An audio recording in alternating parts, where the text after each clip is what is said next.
আসসালামু আলাইকুম। বাংলাদেশ বেতার গোপালগঞ্জ। খবর পড়ছি হাফিজা খানম। নড়াইলের নবাগত জেলা প্রশাসক ড মোহাম্মদ আব্দুল সালামের সাথে লোহাগাড়া উপজেলার বিভিন্ন পর্যায়ের কর্মকর্তা, মিডিয়া কর্মী, সুশীল সমাজের প্রতিনিধিদের এক মতবিনিময় সভা গতকাল জেলা প্রশাসকের সম্মেলন কক্ষে অনুষ্ঠিত হয়েছে। এ সময় জেলা প্রশাসক সুশীল সমাজের উপস্থিতিদের সাথে পরিচিত হন এবং তাদের কাছ থেকে উপজেলার বিভিন্ন সমস্যার কথা শোনেন। জেলা প্রশাসক বলেন, উপজেলা পর্যায়ের কর্মকর্তা, মিডিয়া কর্মী, সুশীল সমাজের প্রতিনিধিদের যোগ্যতা, দক্ষতা ও অভিজ্ঞতা দিয়ে লোহাগড়ার জন্য কাজ করতে চান। এ সময় জেলা প্রশাসক সঠিক তথ্য ও গঠনমূলক আলোচনা করে জেলা প্রশাসকের কাজকে স্বচ্ছতার সঙ্গে ত্বরান্বিত করতে সুশীল সমাজের প্রতিনিধিদের সহযোগিতা কামনা করেন এবং লোহাগড়ার বিভিন্ন সমস্যা সমাধানের আশ্বাস প্রদান করেন। উপজেলা নির্বাহী অফিসার মোহাম্মদ আবু রিয়াদের সভাপতিত্বে উপজেলার বিভিন্ন পর্যায়ের কর্মকর্তা, মিডিয়া কর্মী ও রাজনীতিবিদ সহ সংশ্লিষ্টরা এ সময় উপস্থিত ছিলেন। মাদারীপুরে জেলা তথ্য অফিসের উদ্যোগে এসো দেশ বদলাই পৃথিবী বদলাই শীর্ষক এক আলোচনা সভা অনুষ্ঠিত হয়েছে। গতকাল দুপুরে জেলা তথ্য অফিসের হলরুমে আয়োজিত সভায় বিভিন্ন সরকারি দপ্তরের প্রতিনিধি, গণমাধ্যম কর্মী ও তরুণ অংশগ্রহণকারীরা উপস্থিত ছিলেন। সভায় প্রধান আলোচক অতিরিক্ত জেলা প্রশাসক রাজস্ব মোহাম্মদ আশরাফুল আলম বলেন, নতুন প্রজন্মের সৃজনশীলতা, প্রযুক্তি জ্ঞান ও নৈতিকতা দেশের অগ্রগতিতে মূল ভূমিকা রাখবে। তিনি তরুণদের চিন্তা, চেতনা ও কর্মদক্ষতার যথাযথ ব্যবহার নিশ্চিত করার আহ্বান জানান। এছাড়া বিশিষ্ট অতিথিরা সমাজ ও রাষ্ট্র নির্মাণে তরুণদের ভূমিকা নিয়ে আলোচনা করেন এবং সামাজিক সমস্যা মোকাবেলায় সচেতনতা বৃদ্ধির পরামর্শ দেন। সভায় সভাপতিত্ব করেন ভারপ্রাপ্ত জেলা তথ্য অফিসার বেনজির আহমেদ।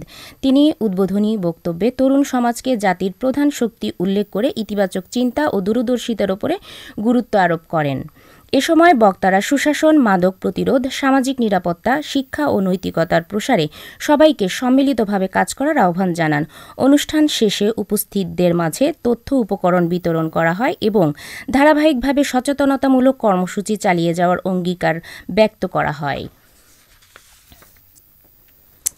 গোপালগঞ্জের MS মেটাল ইন্ডাস্ট্রিজ লিমিটেড এর চেয়ারম্যান ও গ্রিন ডাইনেস্টি লিমিটেডের ব্যবস্থাপনা পরিচালক, বিশিষ্ট শিল্পপতি অ্যাডভোকেট শরীফুল ইসলাম দুর্জয়ের পিতা মরহুম আবুল বাশারের ৮ম মৃত্যুবার্ষিকীতে তার আত্মার মাগফিরাত কামনা করে মিলাদ মাহফিল, দোয়া ও স্মৃতিচারণ সভা অনুষ্ঠিত হয়েছে। গতকাল দুপুরে গোপালগঞ্জের কাশিয়ানী উপজেলার খাগড়াবাড়িয়া গ্রামের এ স্মৃতিচারণ সভায় যোগদানে দেশের নানা প্রান্ত থেকে আগত বিশিষ্ট শিল্পপতি, এলাকার গণ্যমান্য ব্যক্তিবর্গ ও জেলার বিভিন্ন মিডিয়া কর্মী, কর্মকর্তা এবং সাংবাদিক কর্মীগণ এ সময় উপস্থিত ছিলেন। MSA মেটালের পরিচালক লেফটেন্যান্ট কর্নেল এনামুল আরিফুল সুমনের সভাপতিত্বে এ স্মৃতিচারণ অনুষ্ঠানে প্রধান অতিথি হিসেবে উপস্থিত ছিলেন MS মেটাল ইন্ডাস্ট্রিজের ব্যবস্থাপনা পরিচালক অ্যাডভোকেট মনিরা খাতুন। এ সময় কারখানা কর্তৃপক্ষ বলেন, MS মেটাল ইন্ডাস্ট্রিজ ৫,০০০ মানুষের কর্মসংস্থানের স্বপ্ন নিয়ে এগিয়ে যাচ্ছে এবং চীন ও বাংলাদেশের যৌথ বিনিয়োগে এই কারখানা পরিচালিত হচ্ছে। বাংলাদেশ নার্সেস অ্যাসোসিয়েশন ফরিদপুর জেলা শাখার উদ্যোগে গতকাল সকালে ফরিদপুর মেডিকেল কলেজ হাসপাতালের সামনে বিক্ষোভ সমাবেশ অনুষ্ঠিত হয়েছে। সংগঠনের সভাপতি নাসির উদ্দিন পলাশের সভাপতিত্বে বক্তব্য রাখেন বাংলাদেশ নার্সেস অ্যাসোসিয়েশনের ফরিদপুর জেলা শাখার সাধারণ সম্পাদক ওবায়দুর রহমান, সহসভাপতি লাইলি পারভিন, FMCH এর নার্সিং সুপারভাইজার হোসনে আরা ও সেবা তত্ত্বাবধায়ক শামসুন নাহার সহ সংশ্লিষ্ট ব্যক্তিবর্গ। এ সময় তারা অনতিবিলম্বে নার্সিং ও মিডওয়াইফারি অধিদপ্তরকে পুনঃপ্রতিষ্ঠিত এবং তাদের উত্থাপিত ৮ দফা দাবিসমূহকে বাস্তবায়ন করতে সরকারের প্রতি আহ্বান জানান। খেলার খবর, ফুটবল।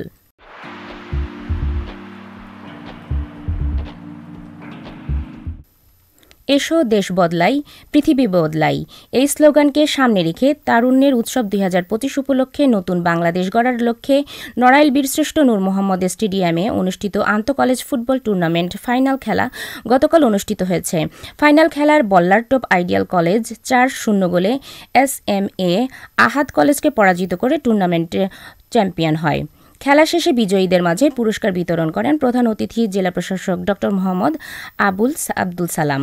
জেলা ক্রীড়া অফিসার মোহাম্মদ মাহবুবুর রহমান এর সভাপতিত্বে অতিরিক্ত police super crime and ops Mohammad Rakibul Islam, অতিরিক্ত জেলা প্রশাসক রাজস্ব আহসান মাহমুদ রাসেল, জেলা ক্রীড়া অফিস ও ক্রীড়া সংস্থার কর্মকর্তাসহ সংশ্লিষ্টরা এ সময় উপস্থিত ছিলেন। সবশেষে আবহাওয়া।